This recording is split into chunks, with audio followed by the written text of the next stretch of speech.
అసలు మీ మాజీ boss party ఉంటుందా ఉండదా, చీలే అవకాశం ఉందా, కవిత పార్టీ పెట్టే అవకాశం అని కనబడుతుందా, లేదు అంతా డీల్ సెట్ అయ్యే ఛాన్స్ ఉందా? మీ అంచనా ఏంది? టీ కప్పులో తుఫాన్ అయ్యే అవకాశం ఉందా? నా అంచనా కేసీఆర్ నేచర్ తెలుసు, కవిత నేచర్ తెలుసు, కేటీఆర్ నేచర్ తెలుసు, హరీష్ నేచర్ తెలుసు. అందరూ ఉన్నప్పుడే మీరు బయటకు వచ్చారు. నేను అందరూ వాళ్ళు అమెరికా నుంచి వచ్చినాక కూడా ఇంకొక 2 years పనిచేసి బయటకు వచ్చారు. 2006లో వచ్చారు, 9లో నేను బయటకు వచ్చా. 3 years కూడా చాలా క్లోజ్ క్వార్టర్స్లో ఈ వీళ్ళందరి మధ్య ఏ విధమైన సంబంధ బాంధవ్యాలు ఉంటే చూశాను. వాళ్ళు నలుగురు మొండి కేసులు, దేనికి కాంప్రమైజ్ అయ్యేటువంటి తత్వం వాళ్ళకి లేదు.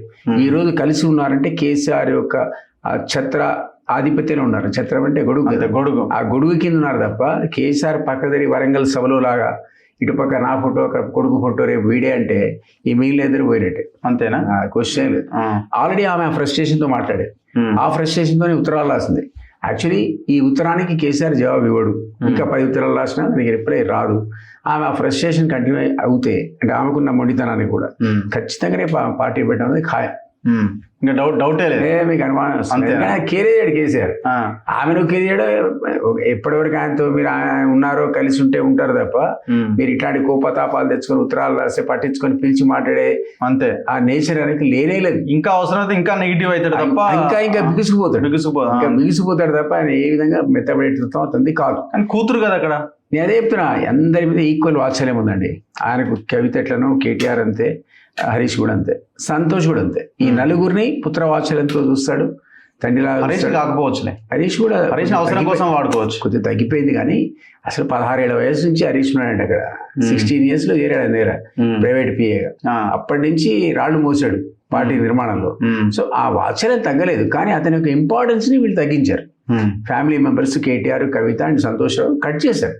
దానికి క్రమక్రమంగా ఆయన 4th place పడిపోయాడు. నెంబర్ 2 స్థానంలో హరీష్ ఈ రోజు 4th or 5th మనం ఎత్తుకోవాలి. 2nd కేటీఆర్, 3rd కవిత, 4th సంతోష్ రావు, 5th హరీష్ వచ్చే పరిస్థితి దుస్థితికి వచ్చింది ఆయనకి. సో ఆయన అయితే అసలు కేసీఆర్ కనుక నాయకత్వంలో లేకపోతే ఒక్క క్షణంగా ఉండడు, ఆయన పోయే కేసే. ఇంకా కవితకును హరీష్ మంచి సంబంధాలు ఉన్నాయి తప్ప కవితకు కేటీఆర్ లేవు. కవితకు హరీష్ ఉన్నాయా అంటే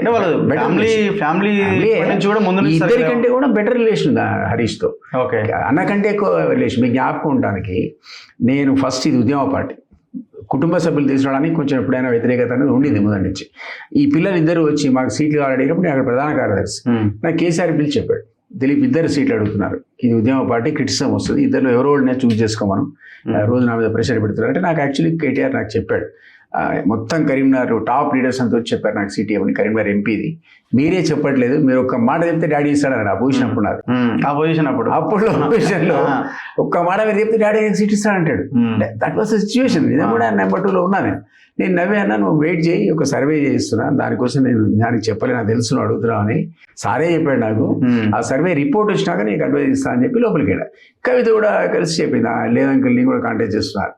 ఎప్పుడు కేసీఆర్ చెప్పాడు, ఇద్దరు కూడా ఆడుకుంటారు, దిలీప్ ఏది పంచాయతీతో మాట్లాడంటే ఇద్దరితో మాట్లాడి నేను మీ ఇద్దరు సార్ట్అవుట్ చేసుకోండి, విడివిడిగా మాట్లాడు, నువ్వా ఒక్కళ్ళకైతేనే మనం ప్రయత్నం చేయొచ్చు. క్రిటిసిజం కొంత తక్కువ ఉంటుంది తక్కువ ఉంటుంది అంటే వారానికి నాకు కవిత చెప్పింది, అంకుల్ని డిసైడ్ చేసుకున్నా, నేను కాంటెస్ట్లో లేదని చెప్పాను, ఆమెకి అయిపోయాడు అంటే. అప్పుడు నేను ఆ సర్వే రిపోర్ట్ కేసీఆర్కి ఇచ్చాను. ఆ సర్వేలో కరీంనగర్ ఎంపీ సీటు ఓడిపోతున్నట్టుంది, టీఆర్ఎస్ 3rd place ఉంది. కేసీఆర్ చదివి బెల్లొత్తి పిలుగా అన్నాడు, కేటీఆర్ చూడు అంకుల్ సర్వే చేయించాడు అన్నాడు. అక్కడ పోతే ఖతం అయిపోతావు, సిరిసిల్ల అన్నాడు. అట్లే మహేందర్ ఎగిరిపోయాడు పాపం, సిరిసిల్లో ల్యాండ్ ఆడిపోయిన 151తో గెలిచాడు. అక్కడైతే బోయినపల్లి వినోద్కి ఎంపీ సీట్ ఇస్తే దారుడు ఓడిపోయాడు ఆయన. అప్పుడు అది తీసి ఈయన కాంపెన్సేట్ చేశాడు కేసీఆర్. నేను రోజు పోతే కొత్త కారు వచ్చింది, దిలీప్ కొత్త కారు ఇచ్చారు, నాకు కీస్ ఇచ్చారు. ఎవరు ఓడిచ్చాడు అని అడిగాను. అంటే బోయినపల్లి వినోదరావుకు బాబుడు ఉంటాడు ఆయన, అప్పుడే కారు కీస్ ఇచ్చి వెళ్ళిపోయాడు. ఆ రోజు సాయంత్రం ఎంపీ సీట్ బోయినపల్లికి కన్ఫర్మ్ అయింది. ఆయనకు భూపాలపల్లి ఇచ్చారు. He didn't want to contest, ఈ ఆస్ ఫర్ కరీంనగర్, ఈ was not prepared to give because son was challenging. So అట్లా ఆ రోజుల్లో ఆ టైప్ ఆఫ్ అట్మాస్ఫియర్ ఉంటూ అప్పుడు ఈయన పోతే పాపం బోయినపల్లి చాయిస్ కూడా రాంగ్.